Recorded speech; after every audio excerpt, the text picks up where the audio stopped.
The discovery was as unexpected as it was disturbing. During a discreet excavation, away from the public eye, archaeologists came across a set of bones that didn't seem to fit any known human record.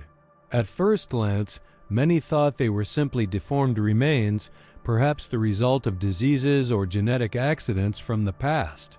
However, upon closer inspection, they realized there was something profoundly anomalous about these structures.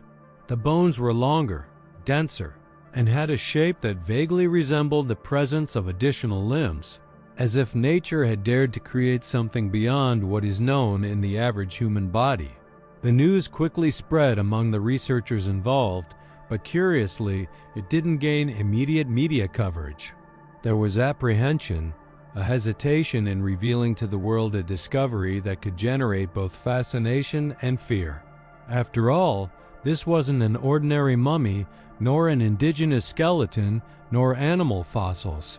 It was something that defied simple explanation, and amid the initial analyses, an expression that until then had seemed almost forbidden in academic circles began to circulate among the scientists themselves: fallen angel.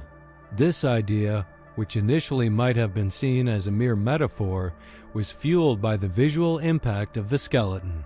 The skull had an unusual shape, slightly elongated, and featured cavities that didn't correspond to known cranial structures. The rib cage was wider, as if it had supported something beyond the norm, and on the back, bones that resembled sockets or extensions projected toward the sides, suggesting, at least in the imagination of the more daring, that they might have supported some sort of wing-like structure. It was the kind of detail that couldn't be ignored, even if there was no plausible explanation. The silence that surrounded the discovery's initial moments gave way to a series of uncomfortable questions.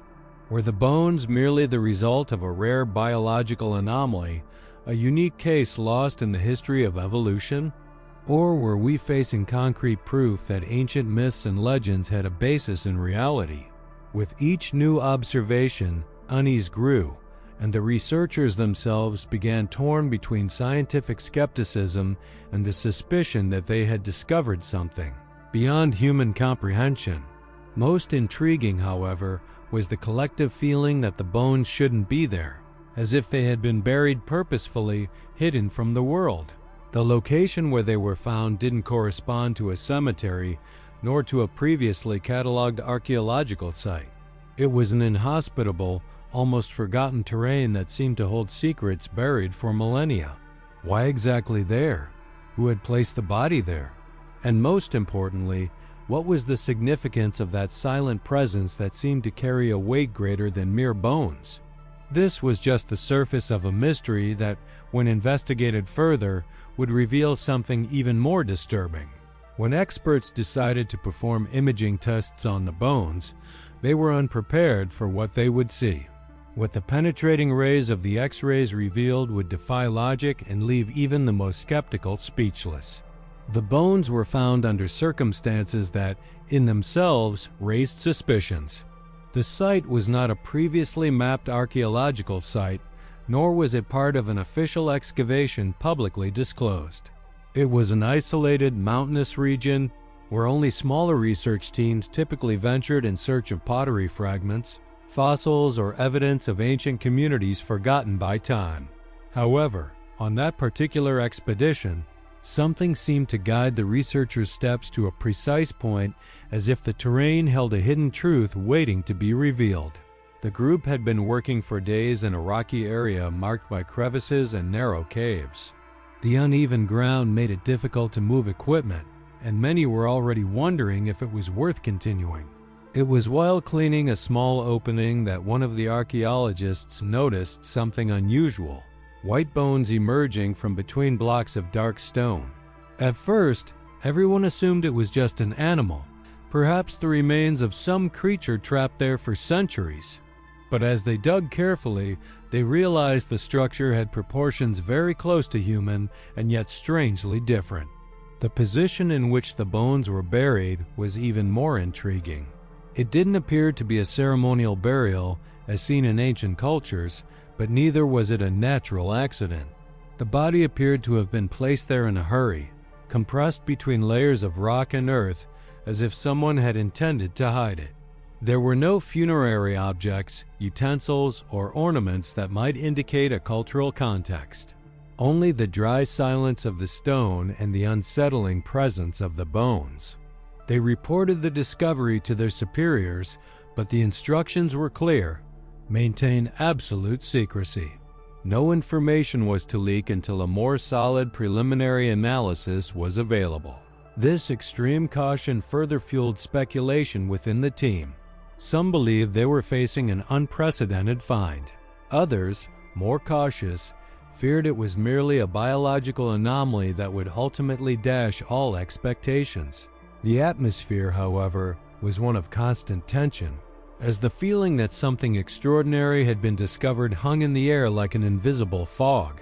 Geologists were called in to analyze the site, and their reports only added new layers of mystery.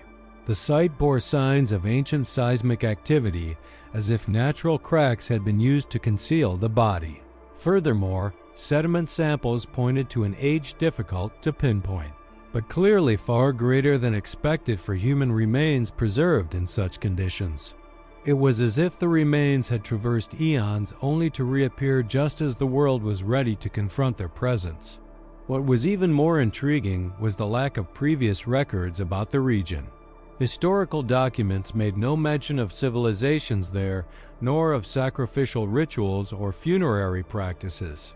Nothing justified the burial of a body in that remote location. This lack of information, rather than bringing relief, heightened the feeling that the group had stumbled upon something that should not have been unearthed. Troublesome questions began to circulate among researchers. If someone truly wanted to hide the bones, who would have been capable of achieving such a feat? Why the rush to cover up something that apparently didn't belong in the natural order of things? And above all, how to explain the fact that, even buried for centuries, the bones were still in astonishingly good condition? These doubts marked the beginning of an investigation that would leave scars on the minds of all involved. For what seemed like a mere curious discovery would soon reveal itself to be one of the greatest enigmas ever confronted by modern science. As the archaeologists delicately removed each layer of earth and stone, the skeleton began to reveal itself completely. And the more that emerged, the more difficult it became to explain what they saw before their eyes. The first detail that caught their attention was the skeleton's height. Even fragmented, it was clear that the being was larger than a normal human. Preliminary estimates suggested something around 8 feet tall, perhaps more, depending on the body's original position. This detail alone would have caused astonishment, but it wasn't what disturbed the team most. The bones were unusually dense. To the touch, they felt heavier than any comparable bone structure. They radiated an almost mineral-like sensation, as if they had traversed time in a way that defied the laws of natural decomposition. Some members of the group commented that it seemed easier to believe it was a petrified fossil, but they quickly dismissed this hypothesis, as the joints and cavities were preserved much more precisely than any known fossil. The skull was the most disturbing part. Slightly elongated, with deeper and wider eye sockets than humans, it gave the impression that the creature possessed a different vision, perhaps better adapted to darkness or unfamiliar environments. The jaw was robust, but what truly caused surprise was the presence of cranial sutures in unexpected positions, as if the bone formation itself followed a biological pattern that didn't fit any traditional anthropological classification. The rib cage was wide, disproportionate to the rest of the body. The rib bones, arched outward, suggested the need to house larger organs or organs of a different nature than those we know. But it was on the back that the astonishment reached its peak. Additional bony structures projected from the shoulder blades, like extensions that didn't resemble accidental deformities. They were symmetrical, positioned almost intentionally, as if they were part of the creature's very anatomy. One of the archaeologists, still in disbelief, murmured under his breath the word many avoided pronouncing, wings. Even though there were no traces of feathers or tissue, The bony indentation suggested there might have been some kind of additional structure, perhaps cartilaginous, that had been lost over the centuries. For the team's skeptics, it was merely a rare anatomical coincidence, perhaps the result of a malformation. But for those more sensitive to the scene's symbolism, it was physical proof that the ancient stories of winged beings were not just myths or metaphors. Another striking detail was the hands. The finger bones were elongated, more so than in any recorded human, and the terminal phalanx seemed adapted for movements that required extraordinary precision. It was as if the being had the ability to manipulate objects with almost surgical delicacy. This characteristic, combined with the overall robustness of the structure, created a disturbing contradiction, strength and delicacy coexisting in the same body. When the skeleton was finally assembled in the expedition's makeshift laboratory, the image that emerged was almost impossible to accept. An imposing being of proportions beyond human, with hints of wing-like limbs and a skull that defied any evolutionary classification. No one could gaze upon that form without feeling a mixture of fascination and fear. It wasn't just a skeleton. It was a presence that pierced reason and forced each viewer to confront an uncomfortable question. After all, was what lay before them the product of nature, or something humanity was not yet ready to comprehend?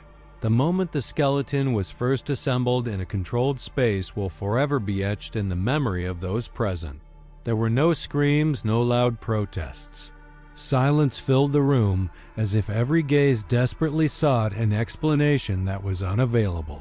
The archaeologists, accustomed to dealing with human bones and animal fossils, immediately realized they were dealing with something that transcended the limits of traditional science. No one wanted to be the first to admit out loud what everyone was thinking. It didn't seem just human. The first words were timid, almost whispered.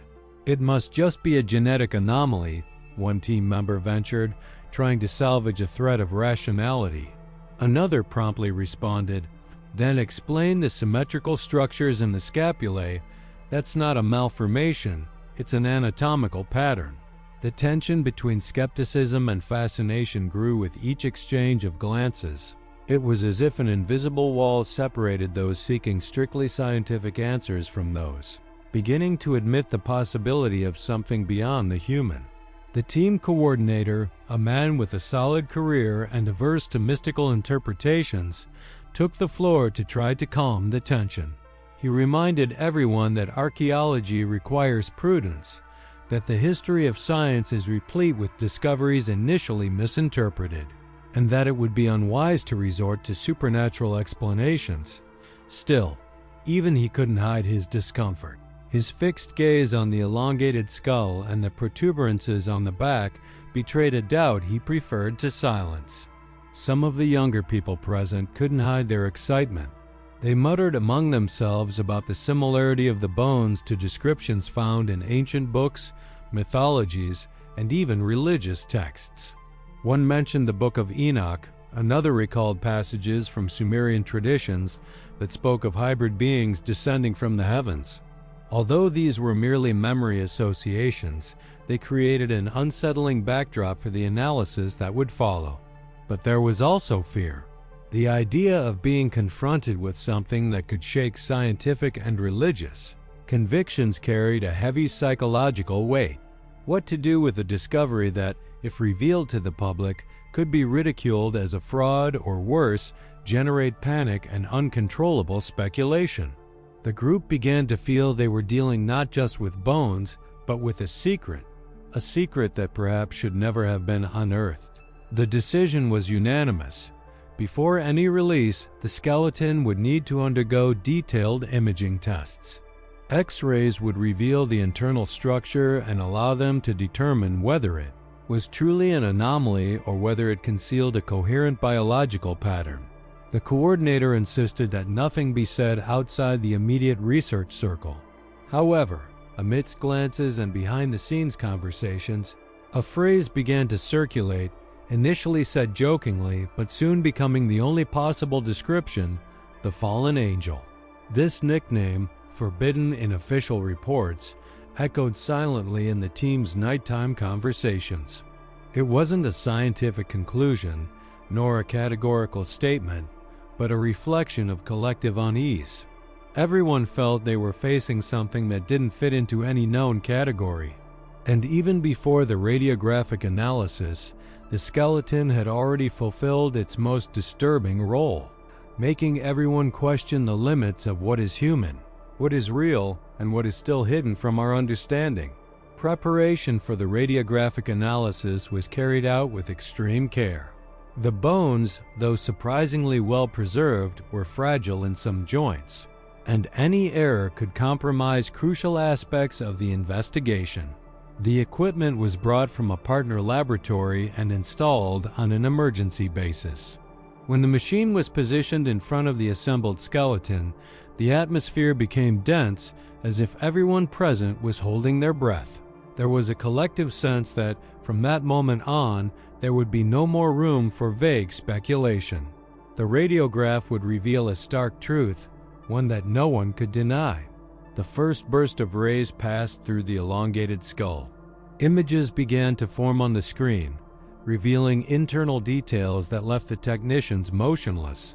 The cranial sutures were arranged in patterns completely different from those known in humans. This wasn't a deformation, but a symmetrical, intentional structuring, as if the result of a unique biological code.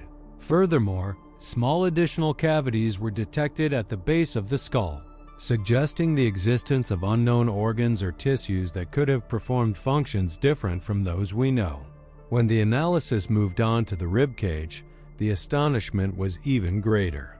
The ribs were thicker, but what was most striking was the internal structure. The space reserved for the organs was abnormally large, as if the creature required much larger lungs or even a dual respiratory system.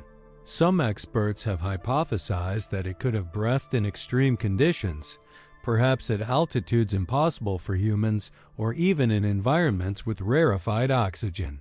The most striking moment came when the rays revealed the scapular region. The bony projections that had already intrigued archaeologists revealed, in detail, structures resembling complex joints. These were not mere extensions. There were sockets, cavities, and joints that suggested the existence of additional limbs connected to the body. The hypothesis that they might have supported something similar to wings ceased to be mere visual speculation and became a concrete anatomical possibility. The room fell into absolute silence. Even the most skeptical, who insisted on explaining everything as malformations, could not hide their discomfort in the face of these images. But the X-ray still held one final surprise. When examining the long bones of the arms and legs, the technicians detected an unusual density far greater than that of a human. It was as if the creature had a reinforced structure to withstand extreme stress. However, in contrast, the bones of the hands showed thin, flexible joints as if designed for delicate movements. Strength and precision coexisting in the same body. This anatomical contradiction left the experts speechless. The images were printed, analyzed, and compared with databases of known anomalies. Nothing came close. There was no record of any genetic condition, mutation, or pathology that could coherently explain the set of characteristics presented. It was as if they were looking at a hybrid organism made of familiar elements but combined in a way that transcended human biology. The coordinator, visibly shaken, concluded the session with a short but resonant sentence. If these images become public, nothing will be the same again. It confirmed what everyone already knew. Science had crossed a dangerous line. The bones weren't just an archaeological find. They were a message hidden in time, revealed by an imaging test that exposed much more than bones. It exposed an enigma no one was prepared to face. The X-ray images were enough to transform the mood of the expedition. If until then there had been doubts and attempts to rationalize the bones as the result of some rare deformity, after the results were released, the atmosphere changed. Each new piece of information revealed that it didn't fit any conventional explanation. The mystery, instead of being solved, only deepened. In the improvised laboratory, the debates intensified. One of the more skeptical researchers hypothesized that this could be an extreme case of genetic mutation. He argued that, throughout history, nature had produced anomalies that seemed impossible but, when studied carefully, revealed themselves to be within the biological spectrum. However, his voice echoed with little conviction. The symmetrical structures of the scapulae, the anatomical joints that resembled additional joints, the bone density inconsistent with human standards, none of these fit with known mutations. Another expert ventured an even bolder explanation. Perhaps they were dealing with a previously uncatalogued species, a lost branch of human evolution that had disappeared before leaving descendants. The idea of a hidden link was fascinating, but it also ran into contradictions. If it were an unknown human species, why weren't there similar remains at other archaeological sites? Why had only this isolated body survived? And furthermore, how could one explain the features that resembled functional structures for something other than terrestrial locomotion, as if the body had been designed to support additional appendages? As doubts multiplied, new theories emerged. Some younger members of the team, less committed to academic rigidity, dared to suggest that perhaps this was a hybrid being, the result of crossbreeding between humans and something beyond Earth. The extraterrestrial hypothesis, though ridiculed by some, gained traction in the heavy silence that gripped the group. Others recalled ancient scriptures, such as the Book of Enoch, which spoke of fallen angels who descended to dwell among men. What if we're faced with physical proof of these stories? Someone asked, breaking the silence with a provocation that no one could completely dismiss. The coordinator tried to impose order, but even he was visibly shaken. He ordered that the images and recordings be kept strictly confidential. No data was to leave the restricted circle until a plausible explanation was found. But in the corridors, the whispers continued. Everyone seemed to carry their own version of the truth, shaped by the shock of what they had seen. Tensions reached a fever pitch when one of the technicians reviewing the high-resolution X-rays found something even more disturbing. Irregular marks engraved on one of the long bones, as if they were inscriptions or symbols. There was no way to tell if they were natural, the result of ancient cracks, or if they had been made intentionally, but the mere possibility that the creature carried intentional marks on its bones raised the mystery to a new level. Gradually, it became clear that the remains didn't just represent a scientific challenge. They were an enigma that touched on forbidden's boundaries, the fine line between myth and reality, between faith and science, between what can be explained and what must remain silent. For some, it was a chance to rewrite human history. For others, it was a burden that must be reburied, so that the world would never know what had lain dormant for millennia in the heart of the earth. As the first analyses began to circulate among the team members, the need inevitably arose to seek parallels outside the strictly scientific realm. If biology couldn't offer satisfactory answers, perhaps history and mythology could at least provide clues. It was in this context that some researchers brought to light ancient texts, often ignored by academia, but filled with accounts surprisingly similar to what now lay before them. The Book of Enoch was the first to be mentioned. This apocryphal writing, rejected by official versions of the Bible, describes the existence of the Watchers, angels who descended to earth, disobeying divine orders to interact with humans and impart forbidden knowledge. According to the text, these entities produced descendants of unusual proportions, giants and hybrid beings who ultimately brought imbalance to the world. When researchers compared the descriptions of the Watchers with the characteristics of the bones' unusual height, exaggerated proportions, markings resembling wings, the silence in the room was almost as disturbing as the X-rays. It wasn't just Enoch. Sumerian legends also spoke of beings known as the Anunnaki, gods who descended from the heavens to instruct humanity. Some ancient depictions depicted winged figures with hybrid appearances between humans and celestial creatures. On clay tablets, images of beings with broad shoulders and wing-like structures could be seen, details that, until then, had been interpreted as mythological symbols. The comparison seemed inevitable. Were these narratives echoing fragments of a forgotten reality? Greek traditions also offered parallels. The Nephilim, often associated with titans and demigods, were described as beings of extraordinary strength, born from the intermingling of gods and mortals. In Egyptian mythologies, winged deities such as Isis or Horus symbolized powers of transition between worlds, always carrying the idea of a connection between the human and the divine. These figures, previously interpreted as spiritual metaphors, now emerged as possible reflections of something concrete, perhaps ancient knowledge about beings who had actually walked among men. But what was most striking was the coincidence of details. Almost all of these traditions mentioned the fall, punishment, or oblivion of these beings. Their existence in the remote past was spoken of, always associated with some kind of transgression or secret that should be hidden. The bones buried in a desert region, hidden from any cultural trace, seemed to fit this pattern of deliberate concealment. As if, at some point in history, someone had decided that such beings should not be remembered. It wasn't long before some team members began to consider an uncomfortable hypothesis. What if religions and mythologies weren't just stories invented to explain the unknown, but distorted records of real events passed down through generations? The bones, in this sense, would be more than an archaeological discovery. They would be physical proof that what we now call myth could have been born from concrete facts erased by time and fear. Even if there was no consensus, the mere comparison between the bones and the ancient texts was enough to shake convictions.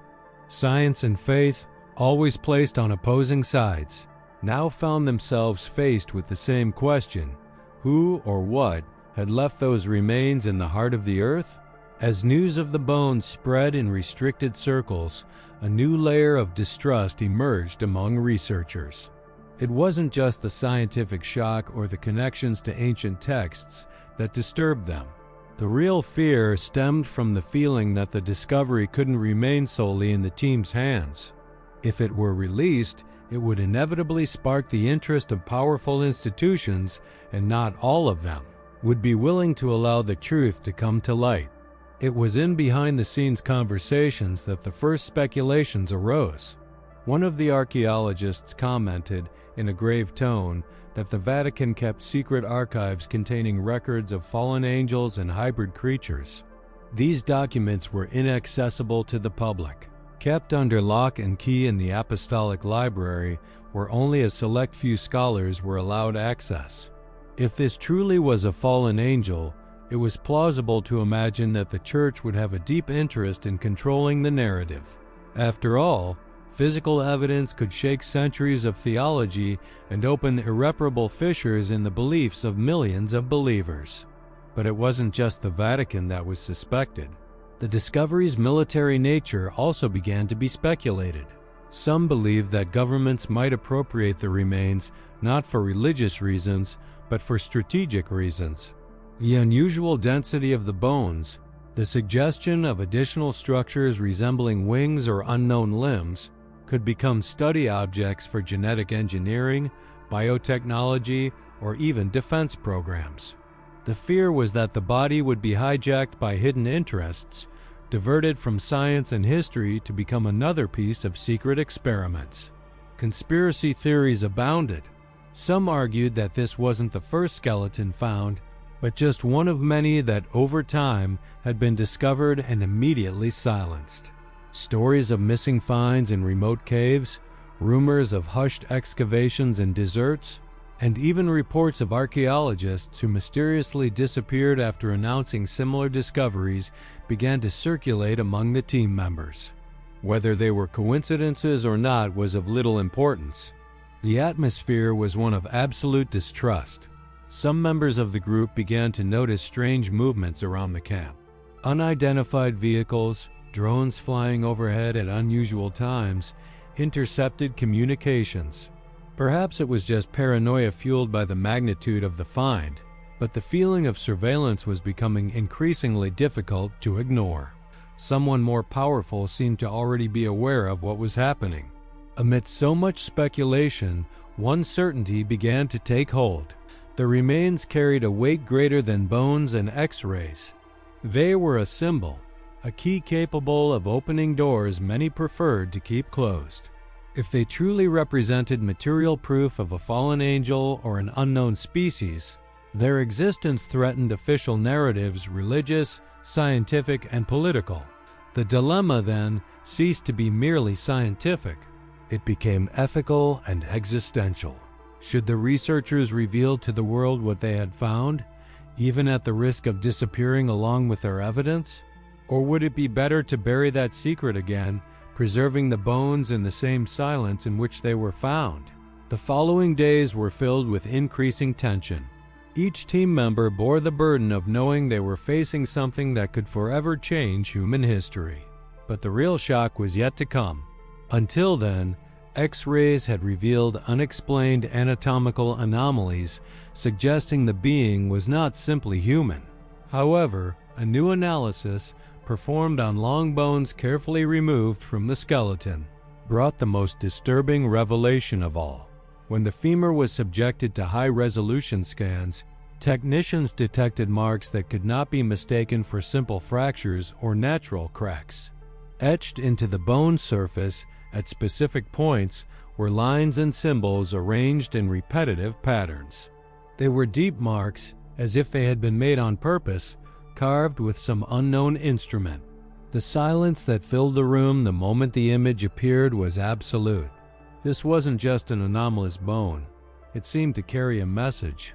Some claimed they were just ordinary fissures resulting from time and rock pressure, but a closer look revealed order in those lines. They weren't random strokes. They had symmetry, precise curvatures, geometric repetitions.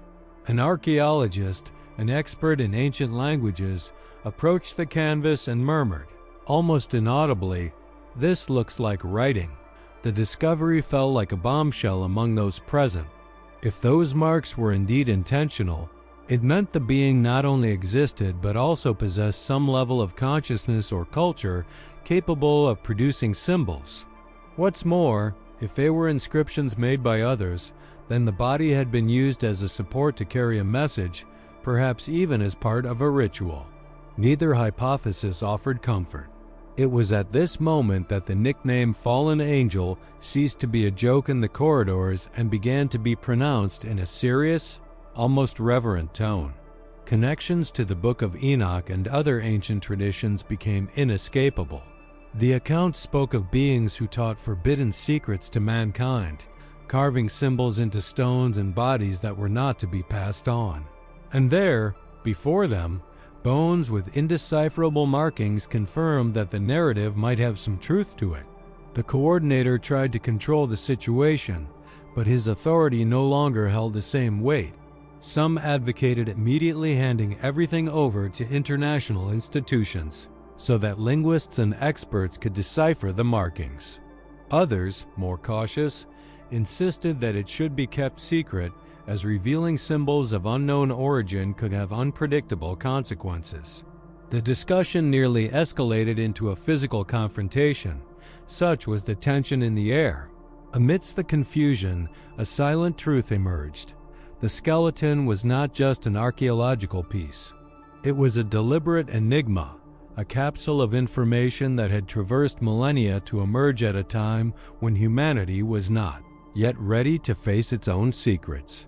The mystery was no longer merely anatomical but symbolic, spiritual, and existential. The turning point was before them. The fallen angel was no longer just a hypothesis.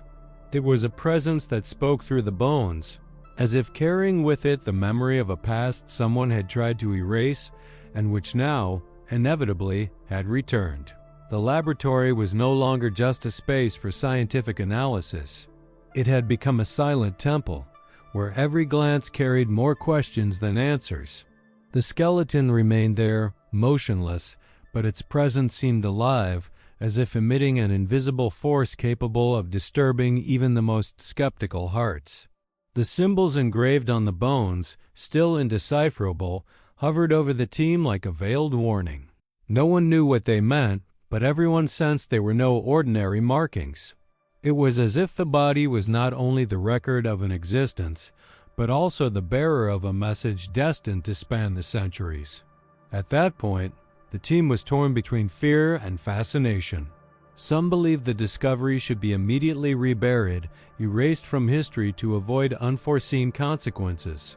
Others argued that it was a gift, a key capable of unlocking understanding of a forgotten past, perhaps even the true origins of humanity, but no decision seemed sufficient.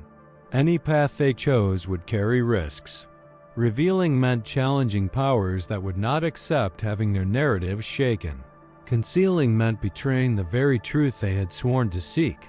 As the debates dragged on, a strange sensation began to grip the group.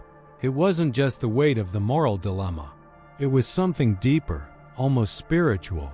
Some reported disturbing dreams in which winged beings appeared in ancient ruins, speaking words in unknown languages. Others claimed to feel chills whenever they passed by the skeleton, as if they were being watched by invisible eyes. Few dared to admit it aloud, but all shared the same impression. The skeleton refused to remain silent. And so, faced with the inexplicable, a question began to echo among them, and inevitably echoes within us now. What would happen if these bones were shown to the world? Would we be ready to face the idea that myths are not just stories, but fragments of a buried reality? Would we be prepared to accept that humanity is not the absolute center of creation, but merely a part of a much larger, darker story? The final decision was never revealed. What is known is that, shortly thereafter, the team's records disappeared. Reports vanished, images were archived in inaccessible locations, and the excavation site was closed for reasons never clarified. Some believe the remains were taken to a secret facility. Others say they were reburied in an even more remote location, never to be found again. But what remains is the unease.